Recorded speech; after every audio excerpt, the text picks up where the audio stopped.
números, un breve recordatorio de lo que es un mínimo común múltiplo. En matemáticas, el mínimo común múltiplo de dos o más números naturales es el menor múltiplo común de todos ellos.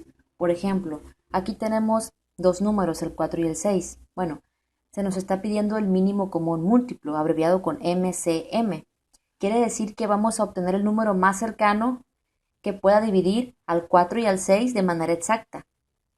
Por ejemplo, el 4 divide al 4, sí, 4 entre 4 es 1, pero no divide al 6, da un número decimal. Luego el 5 divide al 4, no lo divide exactamente. 5 divide al 6 tampoco. Luego 6 no divide al 4 de manera exacta, lo pueden ustedes obtener en su calculadora y si divide al 6. Y así podemos ir viendo el 7, luego ni el 8, luego no el 9, ni el 10, ni el 11, el 12 sí, es común a ambos. Si divides 12 entre 4 es 3, si divides 12 entre 6 es 2. Es el más cercano. También otros números como por ejemplo el 20 divide al 4 y al 6 de manera exacta, pero el más cercano es 12. Ahora, el mínimo común múltiplo de 2 y el 4 pues es el 4, porque el 4 divide a 2 perfectamente y también al 4. Luego el mínimo común múltiplo de 2, 4 y 6 es el 12, ya que el 12 divide perfectamente al 2, al 4 y al 6. 12 entre 2 es 6, 12 entre 4 es 3, 12 entre 6 es 2. Luego el mínimo común múltiplo de 2, 4 y 5 es 20, porque divide perfectamente a ambos de manera exacta. Y luego el mínimo común múltiplo de 2, 5 y 6 es el 30. En el siguiente video ya les voy a explicar cómo obtener el mínimo común múltiplo de tres números. Bueno, estoy utilizando la IDE Apache NetBeans. No importa si tú no tienes Apache NetBeans. Si tienes, por ejemplo, otra versión de NetBeans, no hay ningún problema. Lo que sucede es que Apache NetBeans, bueno, más bien dicho, NetBeans antes era de la compañía Oracle y esta compañía le cedió a NetBeans a Fundación Apache, por lo cual ahora NetBeans pertenece a Fundación Apache. Bueno, comienzo. Tengo aquí una clase que se llama mínimo común múltiplo. Está dentro del paquete llamado ejercicios básicos. Esta misma clase la voy a utilizar en el siguiente ejercicio. Bueno, comienzo. Tengo aquí la clase y dentro de la clase está el método main y dentro del método main vamos a escribir el código para obtener el mínimo común múltiplo de dos números. Declaro las variables, las voy a llamar como num1 y num2, ambas de tipo entero. Declaro una variable llamada max, o la podemos llamar mayor, la podemos llamar máximo, es para poder conocer cuál es el mayor de esos dos números, ¿sí? Y declaro una variable llamada i. Es importante a las variables darles un valor inicial. Es una buena práctica de programación, entonces aquí le estamos dando un valor inicial a estas variables. Después de esto lo que hacemos es crear un objeto de tipo scanner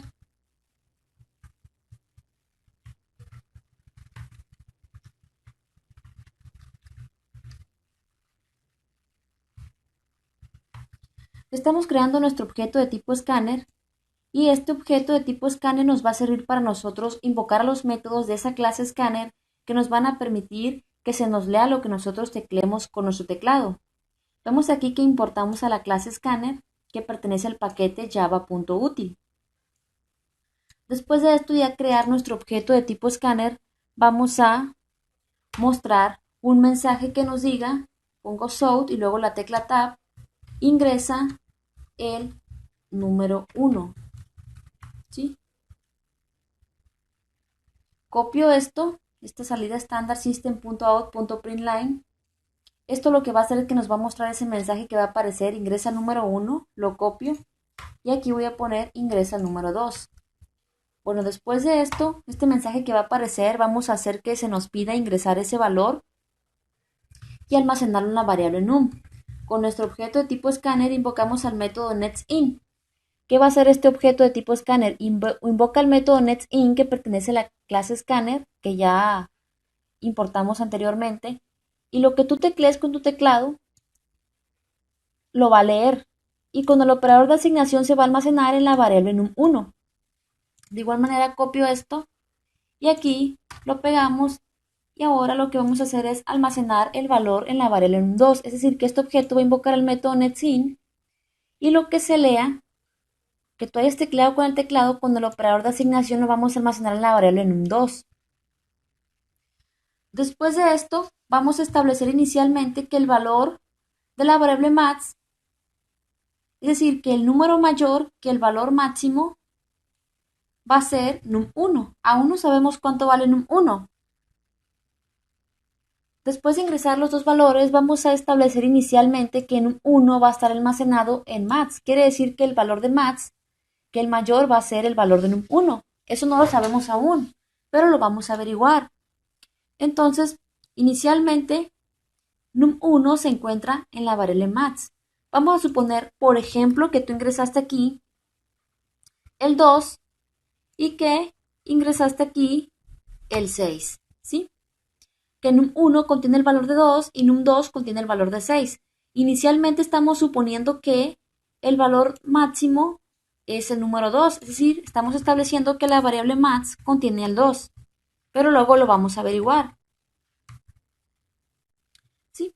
Después de esto vamos a averiguar si eso es cierto con la sentencia if. Vamos a preguntar, num2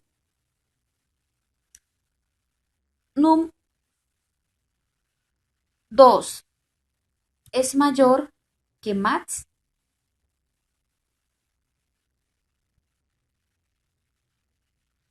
Es decir, aquí vamos a preguntar que si num2 es mayor que max, pongo la llave.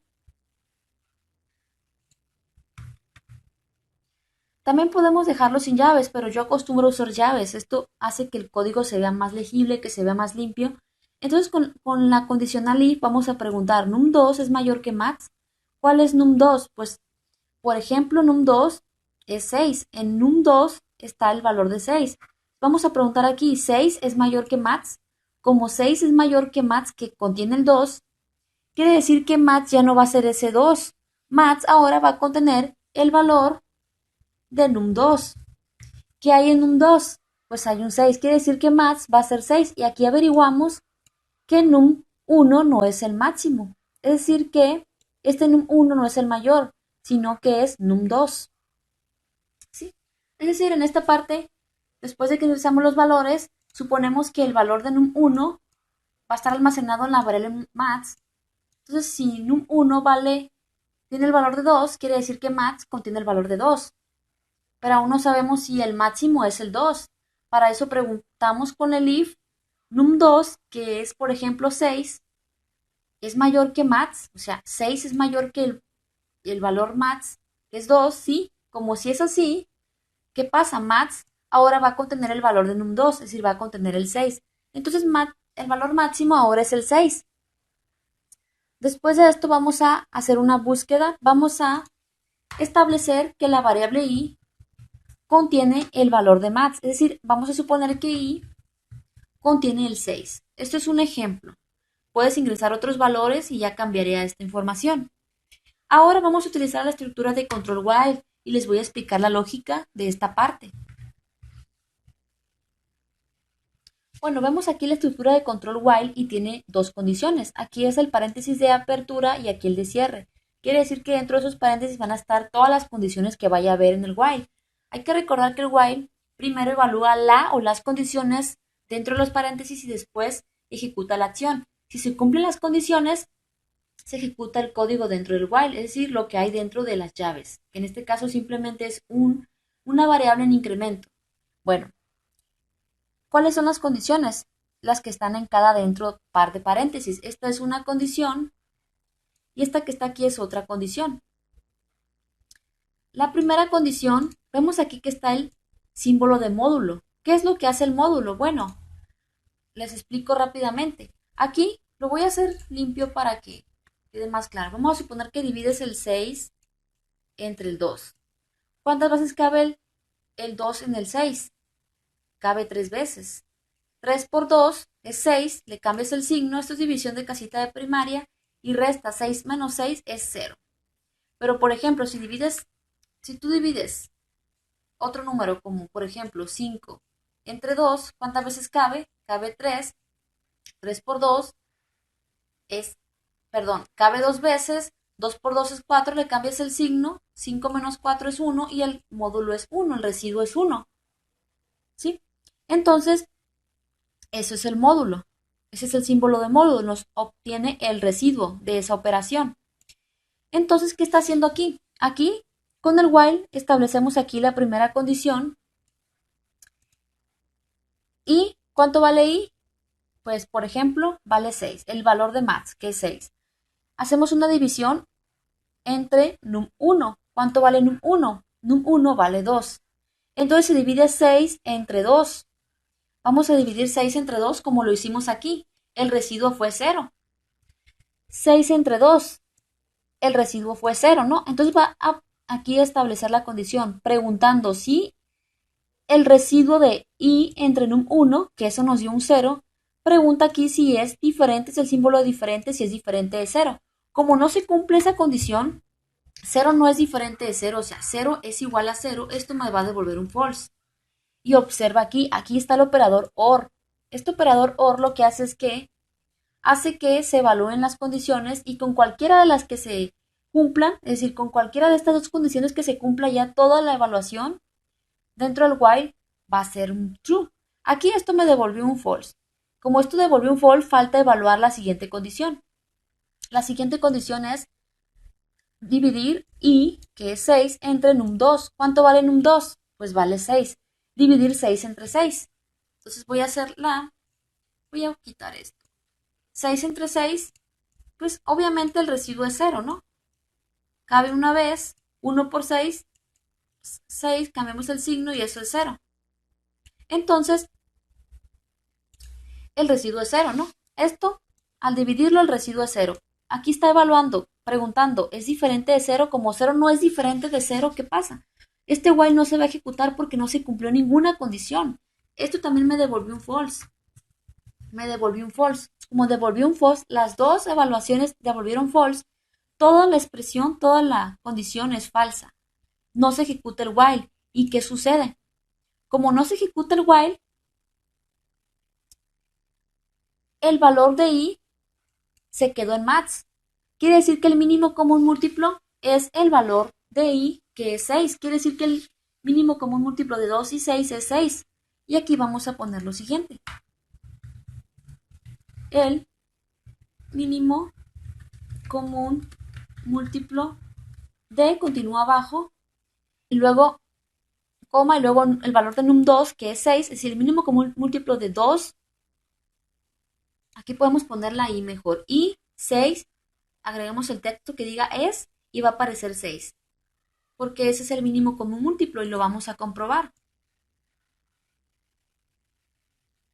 Y aquí ingresa el número 1, vamos a ingresar el 2, el número 2, 6. Y vemos aquí que el mínimo común múltiplo, ¿dónde está? De 2 y 6 es 6. Vamos a suponer que ingresamos otros valores. Quito esto. Vamos a suponer que ingresamos el 2 y el 5. Entonces, ahora num1 vale 2, num2 vale 5. Aquí estamos diciendo que max es igual a num1, o sea que el valor máximo es 2. Luego el if va a averiguar si eso es cierto. El if num2 es mayor que max, es decir, el 2 es mayor que 5, como si esas... Luego aquí se va a preguntar, num2 que 5 es mayor que max que es 2, sí, se cumple la condición, entonces max ya no va a contener el 2, va a contener num2 que es 5. Entonces, max contiene el 5. Después de esto, decimos que lo que contenga, lo que hay en la variable max lo vamos a almacenar en i. Quiere decir que i contiene el valor de 5, ¿sí? Ahora la misma situación. ¿Qué pasa? Vamos a ver si se cumplen estas dos condiciones. Primera condición, se va a dividir i, que es 5, entre el valor de num1, es decir, 5 entre 2. Vamos a dividir 5 entre 2. 5 entre 2, eso nos va a dar un residuo de 1, ¿no? ¿Por qué? Porque 5 es impar y 2 es par. Cabe dos veces, 2 por 2, 4, le cambiamos el signo y eso nos da un residuo de 1. Entonces, esto nos da un residuo de 1. Entonces aquí está preguntando, ¿es diferente el residuo ese de 0? Es decir, ¿es diferente de 0 como 1? Si es diferente de 0, esto me devuelve un true. Con el simple hecho de que esto me devuelva un true, ya toda la evaluación, toda esta expresión es verdadera, es true. No necesitamos evaluar esta. Ya nos dio, con una de las dos que nos dé verdadero, ya todo es verdadero. Entonces se ejecuta el while. Como se ejecuta el while, lo que está dentro de las llaves, ¿qué hay dentro de las llaves? Un incremento. Incrementamos la variable y ya no va a valer 5 y va a valer 6. Luego nuevamente evaluamos nuevamente en el while. Vamos a ver si lo podemos ejecutar nuevamente. Y hay que recordar que y vale 6, ¿no? Entonces, vamos a evaluar las dos condiciones o una de las dos. Ahora vamos a dividir i, que es 6, entre num1. ¿Cuánto vale num1? Vale 2. Al dividir 6 entre 2, el residuo es 0. No lo voy a hacer para no alargar mucho el video, pero el residuo es 0. Entonces, 0 es diferente de 0. Como no es así, 0 no es diferente de 0. 0 es igual a 0, esto me devuelve un false. Evaluamos la siguiente condición con el operador OR. Ahora dividimos i, que es 6, entre num2. ¿Cuánto vale num2? Vale 5. Vamos a dividir 6 entre 5. Obviamente eso me va a dar un residuo de 1. Y como me da un residuo de 1 y 1 es diferente de 0, se ejecuta el while, se cumple esta condición, esto me va a devolver un true. Y con un true, esto me devuelve un true, toda esta evaluación. Entonces se ejecuta el while y la i se incrementa a 7. ¿Sí? Después de esto, ahora vamos a dividir 7 entre num1. Y al dividir eso me va a dar un residuo de 1. Y con simplemente que me dé un residuo de 1 quiere decir que esto me devuelve un true, ya que 1 es diferente de 0. Esto me devuelve un true y ya no es necesario evaluar la otra condición. Entonces se cumple el while, se ejecuta el while y la i se incrementa a 8. Después de esto, ahora i vale 8. Dividimos 8 entre el valor de num1. 8 entre 2 es 4, pero el residuo es 0. Entonces, 0 es diferente de 0, no. Entonces, esto me devuelve un false. Ahora evaluamos lo siguiente. 8 entre num2, que es 5, eso me da un residuo de 1. 1 es diferente de 0, sí. Entonces, esto me devuelve un true. Un true. Con el simple hecho de que uno de los dos sea true, ya todo es true, se ejecuta el while y la i se incrementa a 9. Lo mismo. ¿Qué hice? Luego, 9 entre num1, o sea, 9 entre 2, eso me da un residuo de 1. 1 es diferente de 0, sí. Entonces, esto me devuelve un true. Con el simple hecho de que 1 sea true, ya todo es true. Y se ejecuta el while y la i se incrementa a 10. Y aquí ya viene lo interesante. Luego, 10 entre num1, o sea, 10 entre 2, pues es un residuo de 0. ¿0 es diferente de 0? No, no es cierto. Entonces, eso es un false.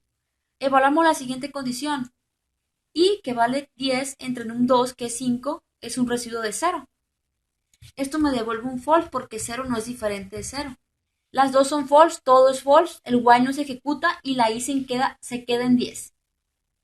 Quiere decir que el mínimo común múltiplo va a ser el número 10. El mínimo común múltiplo de 2 y 5 es 10. Voy a acomodar todo este código para que sea ordenado con aquí NetBeans con la opción de Format para que se acomode el código, ¿sí?